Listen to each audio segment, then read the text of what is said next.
À la une de cette édition, grève des banques, une situation qui inquiète les clients. Syndicat des travailleurs échange autour du dialogue social. Nous sommes mercredi 24 novembre 2021. Mesdames et messieurs, bonsoir et bienvenue dans cette édition sur Tazodé TV. Comme annoncé dans les titres, certains trouvent indécente l'attitude des banques en grève dont l'intention est de bloquer les salaires et les transactions.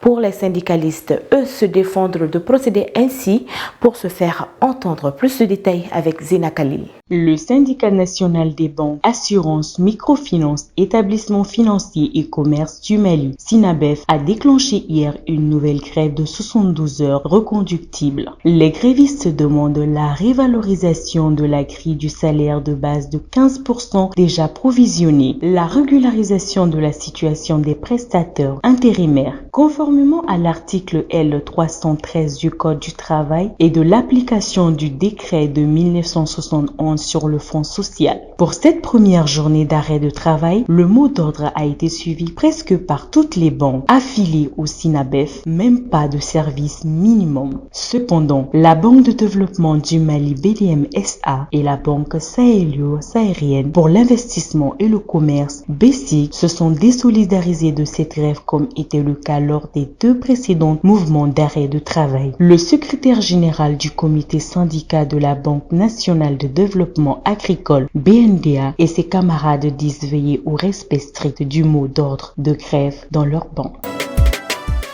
Le Centre d'études et de réflexion au Mali, CERM, a organisé les 23 et 24 novembre dans un hôtel de Bamako un colloque sous le thème « Un dialogue social renouvelé et davantage inclusif pour des solutions durables aux préoccupations du monde du travail ». Suivons ce reportage.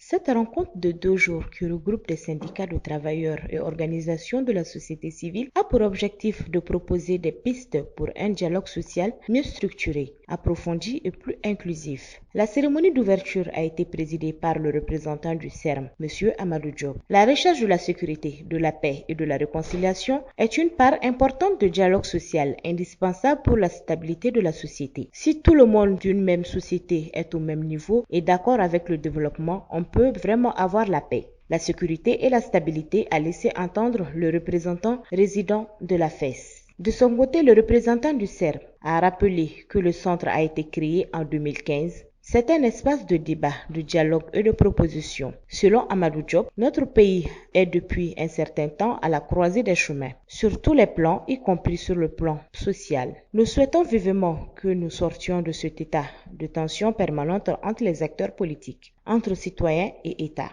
Notre pays et d'autres pour le cas qui nous occupe entre les acteurs sociaux, a précisé le représentant du CERM. Les camps de réfugiés se multiplient de plus en plus un peu partout dans le pays. Beaucoup de familles ont quitté leur localité à cause de la crise sécuritaire. Notre équipe de reportage composée de Maïmouna Traoré et de Mohamed Soumontera s'est rendue sur le site de Faladjin. Suivons le reportage. Comme vous pouvez le voir, sur ces montagnes d'ordures se trouve le site des déplacés du centre du pays. Selon certains d'entre eux, ils ont quitté une difficulté pour une autre. Depuis que nous sommes venus sur le site, nous sommes en difficulté. Nous avons des difficultés à manger, à avoir des habits, à avoir des médicaments et même des difficultés à avoir l'eau. C'est vraiment difficile pour nous. Nous avons quitté une difficulté et est venu dans une autre. Au moment de venir ici, nous ne pensions même pas avoir ce lieu pour s'installer. Si tu n'as rien et qu'on te donne quelque chose, tu ne peux pas dire que ça ne te sert à rien. Surtout quelque chose que tu ne peux pas t'offrir. Si un musulman vient, te donne quelque chose, tu ne peux pas dire que tu n'as rien reçu. Ces déplacés ne réclament qu'une seule chose, que la paix revienne pour qu'ils puissent retourner dans leur localité. Tout ce que nous souhaitons est que tout se calme et que tout le monde puisse retourner chez lui. À rappeler que le site est inhabitable et qu'ils sont exposés à toutes sortes de maladies. C'est la fin de cette édition. Merci de l'avoir suivi. L'actualité continue sur Tazodé TV. Bonsoir.